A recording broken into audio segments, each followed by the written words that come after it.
that will ensure that we will deliver the best customer experience and be able to connect South Africa in a much better way than we are doing now with all its not only global economic connections, but as much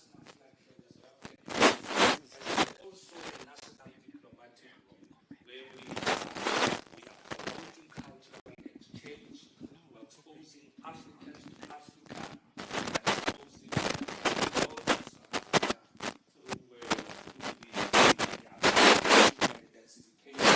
of the route network that we are working on developing on a monthly basis. Thank you. Thank you, sir. I'm going to afford our stakeholder, our transport stakeholder, Mr. Mahatanya, an opportunity perhaps to just sum up, I don't want to say challenges, opportunities, from an infrastructure development point of view, innovation, and so on and so forth. Okay. Thank you so much. Because of the efficiency that we have seen with this transformation that came from government, I'm one of those testimonies where I'm previously disadvantaged, and I saw through these opportunities how can I transform lives of families because of the cost effectiveness that the government had in terms of the network itself. We focus mainly on preventative maintenance, and by so doing, it helps us to see, because we are on the ground, we are able to see exactly how South Africa is impacted by this. I'll take an example of the R26 between Ladybrand and Bethlehem. Many of South Africans knew that you will not easily use. People that were going to Masebo, sometimes they will drive through N1 Bloemfontein and reroute to Masebo. But as I'm speaking now, you can do safely 120 kilometers per hour on that section because of these roads were transferred from province to Sanral, and government is able to maintain that. So I can say there are opportunities, one, for employment, because our people, South Africa needs to be assisted in terms of employment. And two, you can clearly see the development and the opportunities in students, as I've indicated before. But at the same time, you are able to see these SMMEs being transformed from 1 CIDP to a grading of 7 CIDP. And in a project that commenced maybe 3 years, they are carried through that stages, and they are given, we usually call them targeted group development coordinator, which takes the responsibility to mentor these SMMEs from when they come and when they exit, to make sure that they benefit from the program. So I must also say that sustainability of these companies is very key, because when you are at that level, you will not only focus on one project, but you will be ready to service South Africa, and South Africa will be able to benefit from you. So with such opportunities, I encourage government to do more of that and work on problems of making sure that mentorship, training and development is done through through such programs that we are highlighting here. Thank you so much. Thank you so much. As I release Mr. Mahatanya from stage, we'll rearrange the stage a little bit and invite the Deputy Minister as well as the Minister to join us as we take questions from the media colleagues. Mr. DJ, maybe you can give us one quickly.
Tia.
Thank you, Mr. DJ. Colleagues, we're now going to take questions from media colleagues. We'll start first with introducing yourself, please, and the media house you represent, and indicating who you're posing your question to. We'll take few per round, and then see if we still have any more hands. Do we have any takers?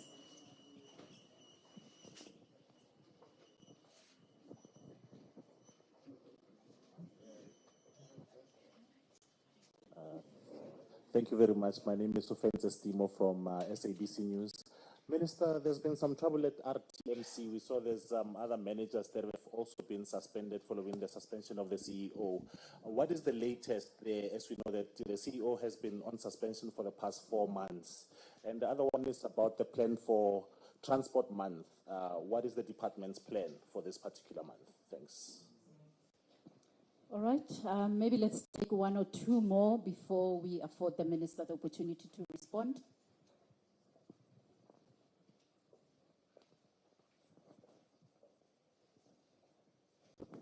Any hands? Can we get a mic? Cindy Sandlavati from the Gauteng Network. Just a quick one. In terms of the railway networks, I think you said there were 30 that were restored out of the 45.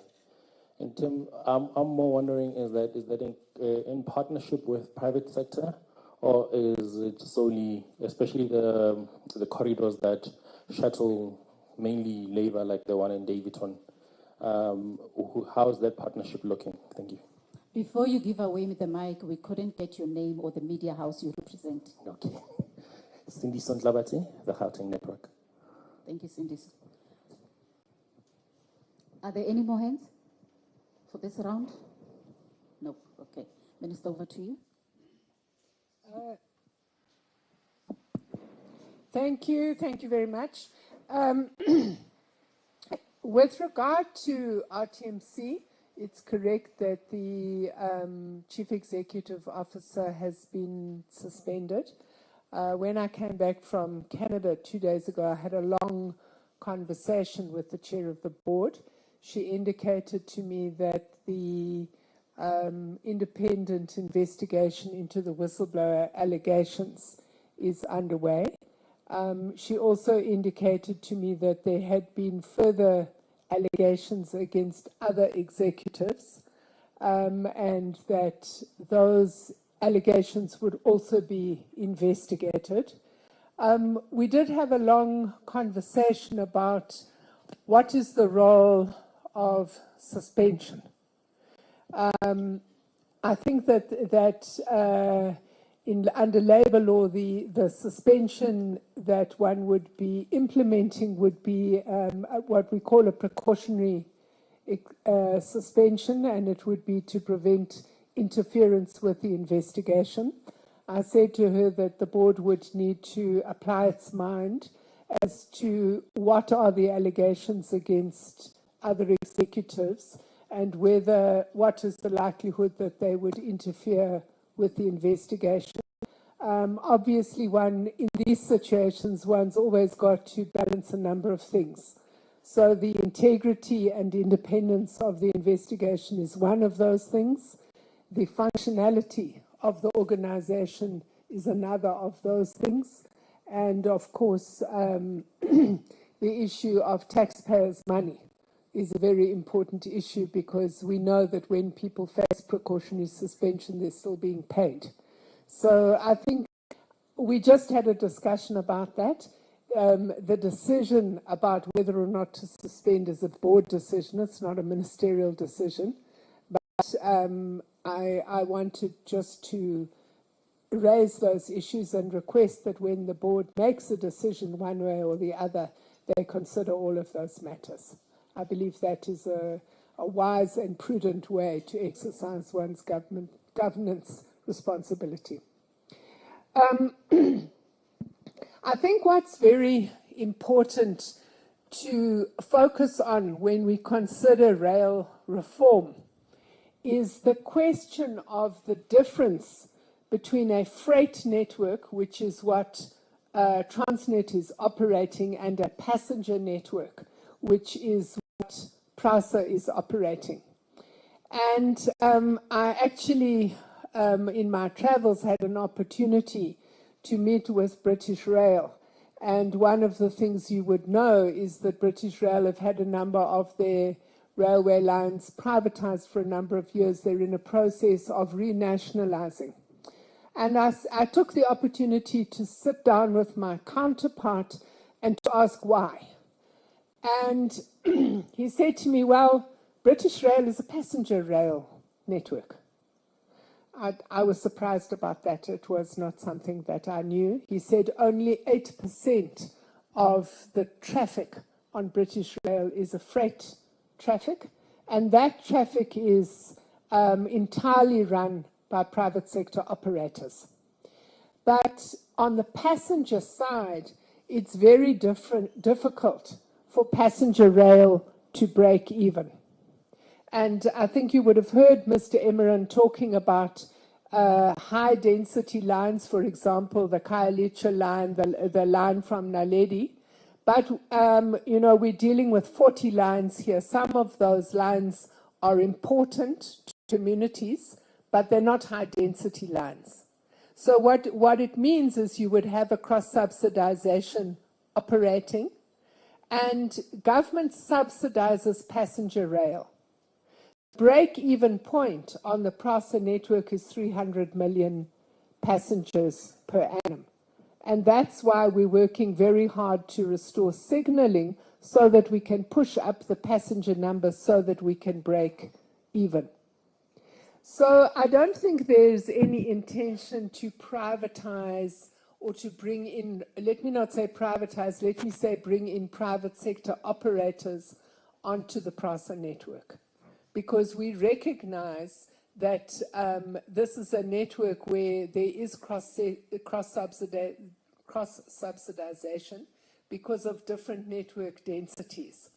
And if you are going to bring in private operators, they will cherry-pick which lines they would want to operate on.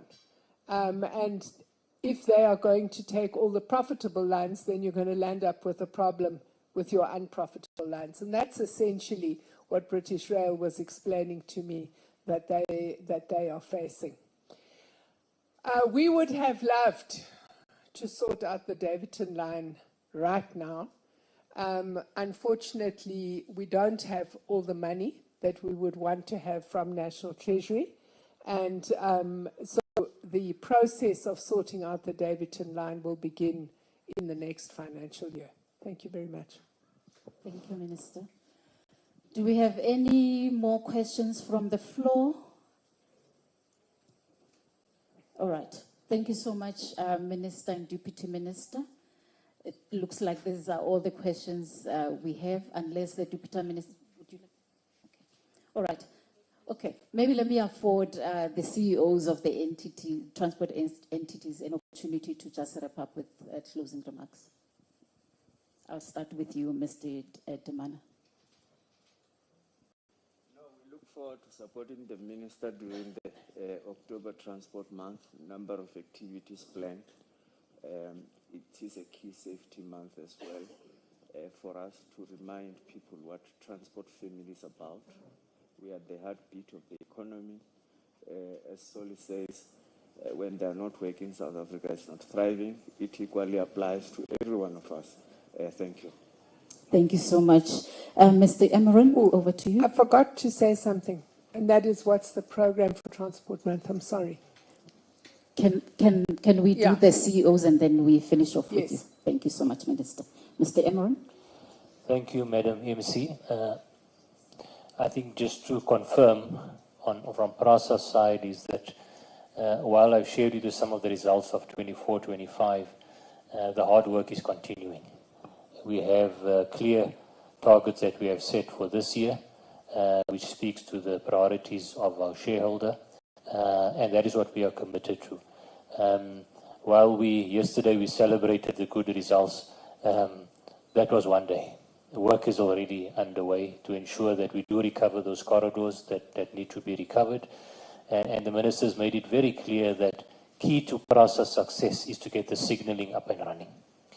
We need to ensure that we can, in the peak period, operate trains at every 5 minutes to 10 minutes, and not the low frequencies that we see today. So the priorities are there. That is what the team is working hard on in terms of achieving, to ensure that we do become the rightful backbone of the transport system. Thank you. Thank you. Ntatele Tswalo, over to you, sir. Thank you, Program Director. I just want to indicate also that Transnet did release, we released our results. We also had an unqualified audit with some findings that require attention. We also reduced the big loss that we had last year of over 7 billion down to 1.9 billion. Not yet, profitable, however, moving in the right direction. There is a lot of work that Transnet is doing with the government guarantees that Transnet got of late. It obviously gives us an opportunity to borrow more for investment, and we have to invest it carefully in the areas that will deliver increased performance in the shortest space of time. Our 5-year program, we need to compress it into 2 to 3 years so that this economy is not held to ransom by the poor performance of Transnet. Finally, I think we all, as Transnetters, are very motivated and highly dedicated to making South Africa work. Thank you. Thank you, Ntatele Tswalo. Prof. Lamula. South African Airways is at a very exciting stage of its rebuilding. As indicated, as it has been well announced, that the minister has stepped on to stabilizing the maturity of the governance and leadership of South African Airways, where since August we have a new board that is energized to steer South African Airways away from the recovery travails that we have had, particularly in terms of ensuring that South African Airways can present to the capital markets a set of annual financial statements that are of a quality and acceptable within that environment, seeing that we are no longer dependent on the fiscus for our growth.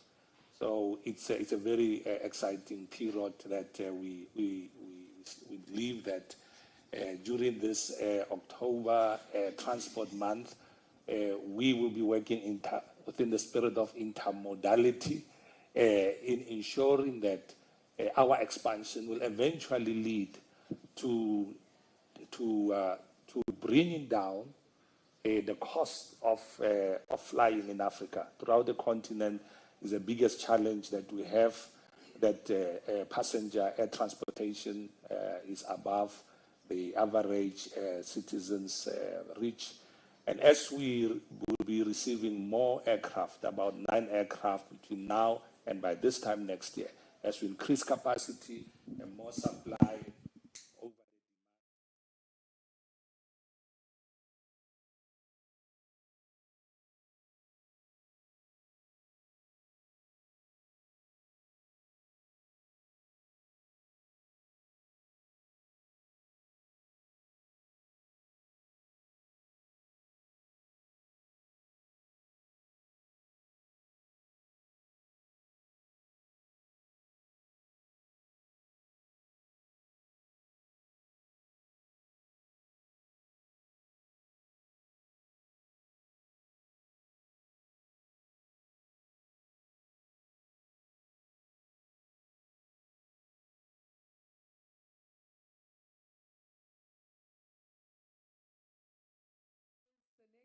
We have one of these panel discussions.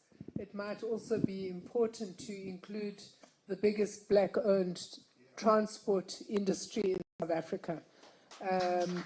And I think that there's interesting work which is happening in that industry to formalize the industry and gradually to allow that industry to take its rightful place in the transport and logistics sector of our country.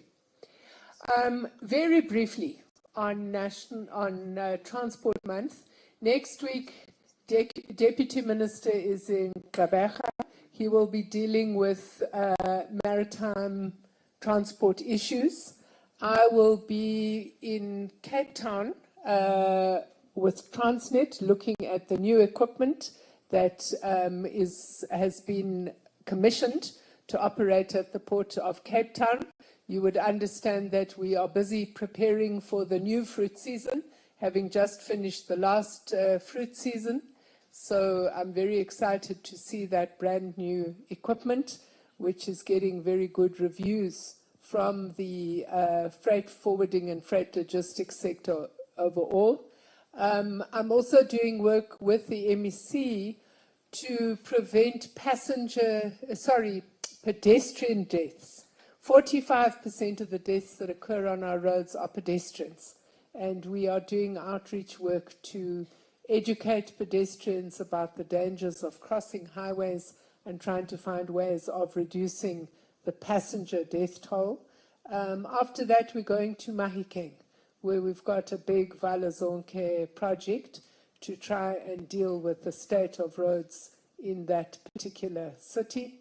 The week after, we are in eThekwini, Durban, again viewing new equipment in the port, looking at huge sections of the N3 upgrades that are now completed.